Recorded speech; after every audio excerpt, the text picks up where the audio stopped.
Now, on an ECG, atrial flutter resembles sawtooth-like F waves.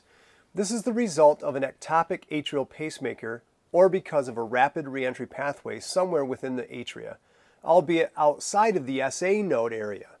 The origin of this ectopic pacemaker is usually somewhere in the lower atrium and closer to the AV node, thereby resulting in a distinct wave pattern. Due to this erratic electrical activity, the normal function of the SA node is usually suppressed and non-effective.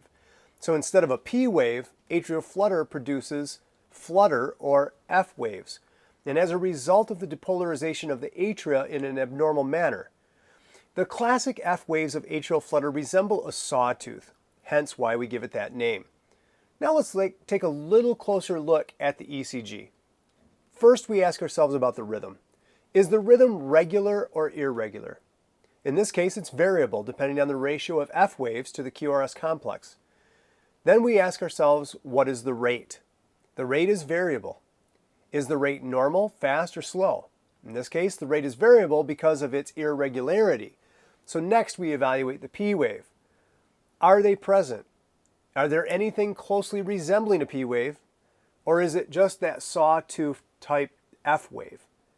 Other P wave questions do not apply when we see the F wave flutter. Then we ask ourselves, is the P to R interval normal, less than 0.20 seconds? And in this case, no, because it's variable, and there are no P waves. So now we move on to the QRS complex of the ECG. Is the QRS interval less than 0.09 seconds? The answer is yes. The QRS is within normal range. Then we ask, is the QRS wide or narrow? And in this case, the QRS is narrow.